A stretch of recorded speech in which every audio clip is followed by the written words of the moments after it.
Good morning all of you my dear student. आज मैं जो है फिर से एक नया सीरीज लाया हूं। मैं सब्जेक्टिव का जो सीरीज है, जो इंपॉर्टेंट सवाल है, मतलब जितना भी इंपॉर्टेंट सवाल आएगा वो मैं उसका एक सीरीज लाया हूं। और हर एक वीडियो में 5 सवाल जो ऑब्जेक्टिव आएगा, जो रिपीटेड होता है जो सवाल, मैं उसका सीरीज एक नया लेके आ चुका हूं।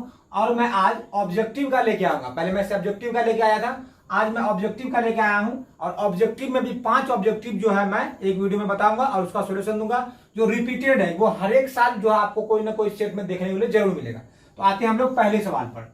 सवाल क्या है, किसी दो त्रिभुज के भुजा का अनुपात अगर दिया हुआ है, भुजा का अनुपात कितना दिया हुआ है, 2:4, तो वो त्रिभुज का क्षेत्रफल का अनुपात क्या होगा। ये हर एक साल पूछा जाता है, आप किसी भी स्टेट में उठा के देख सकते हैं।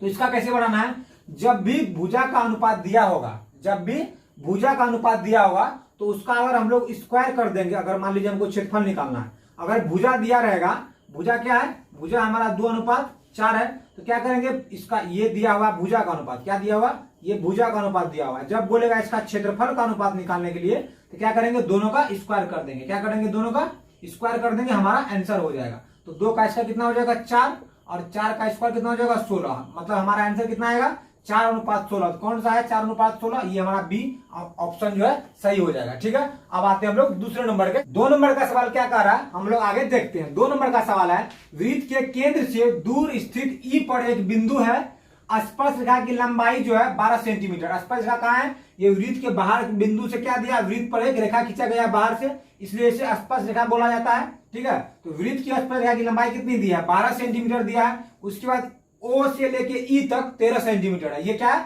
वृत्त के बाहर बिंदु से वृत्त का केंद्र का जो दूरी दिया हुआ 13 सेंटीमीटर दिया हुआ। हमें बोलना है निकालने के लिए क्या, कि वृत्त का जो है त्रिज्या कितना होगा, वृत्त का त्रिज्या। वृत्त का त्रिज्या किसको बोलते हैं, वृत्त के केंद्र से परिधि तक के बीच की दूरी को क्या बोलते हैं, त्रिज्या।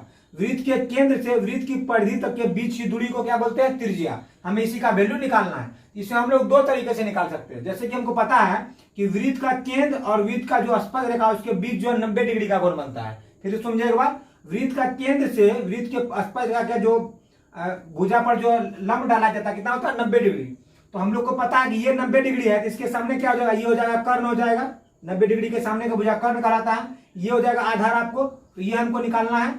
तो आप h² बराबर p² प्लस b² से भी निकाल सकते हैं, लेकिन उससे भी इजी एक तरीका है। मैंने आपको ट्रिपलेट बताया है, मैंने ट्रिपलेट बताया। ट्रिपलेट में क्या होता है, 13, 12 और 5, ये हमारा ट्रिपलेट होता है। ये ट्रिपलेट अगर आपको याद हो तो इजी वे में आप इसका जवाब दे सकते हैं। यहाँ कितना है, 13 दिया हुआ है, यहाँ 12 दिया हुआ है, तो 12 और 13 के साथ कौन सा ट्रिपलेट रखता है, 5। तो 5 हमारा ऑप्शन कौन सा है, सी। हमारा ये सी ऑप्शन सही हो जाएगा। या आप दूसरे तरीके से इसको बना सकते हैं। ये दूसरा वाला ऑप्शन जो है आपके लिए ये रखा हुआ है, इस पर आप आराम से निकाल सकते हैं। इस पर जो एच का वैल्यू दे देंगे 13 का स्क्वायर कर दीजिएगा। फिर पी का वैल्यू कितना दे देंगे, पी का वैल्यू हमको निकालना है, और बी का वैल्यू जो हमारा दिया हुआ 12 का स्क्वायर करके आप निकाल लीजिए। इस तरह से भी आपका आंसर आएगा 5। ठीक है, अब आते हैं हम लोग 3 नंबर के सवाल पर। 3 नंबर का सवाल जो हमारा क्या कह रहा है, 3 नंबर का सवाल दिया हुआ है, इसमें चुनना हमको कि परिमेय संख्या कौन सा है। तो देखेंगे जिस तरह से इसका ऑप्शन दिया हुआ है, इसमें जिस संख्या का पूरा स्क्वायर निकल जाता है वो परिमेय संख्या हो जाएगा, जो रूट में हो जाएगा वो अपरिमेय संख्या हो जाता है। हम लोग देखते हैं, इसमें 4 का स्क्वायर करेंगे, 4 का जो रूट होता है 2 होता है, लेकिन 8 का करेंगे तो 8 क्या हो जाएगा, 8 का हो जाएगा 2 गुना 2 गुना 2। तो इसका हम लोग करते हैं 2/2 में से एक निकलता है बाहर और एक नीचे रह जाता है। ठीक है, तो ये हमारा कट जाएगा, तो हमारा क्या हो जाएगा 1/√2। ये हमारा परिमेय संख्या नहीं होगा। अगला देखते हैं हम लोग बी का होता है 64 का हो जाएगा।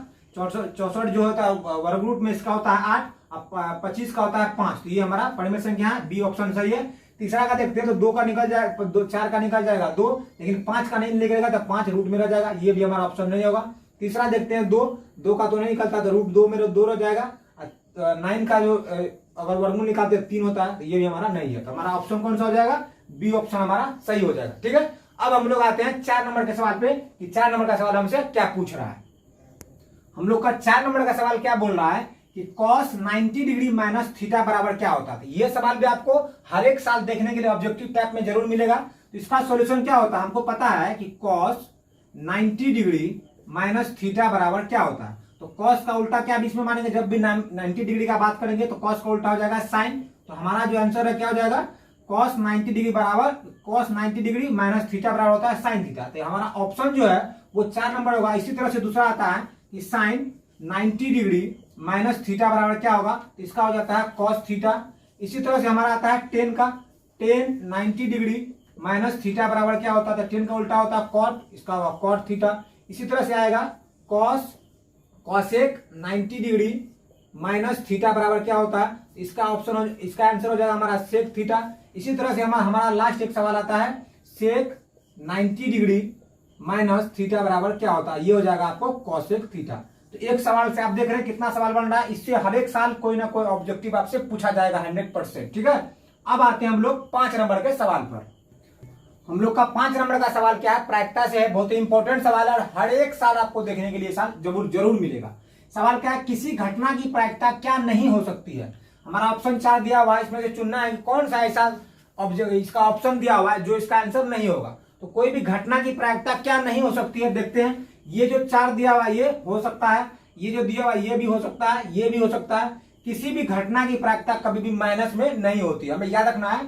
किसी भी घटना की प्रायिकता कभी भी माइनस में, जो भी आंसर दिया रहेगा वो ऑप्शन हमारा नहीं हो सकता। ठीक है, तो आते हैं हम लोग 6 नंबर का।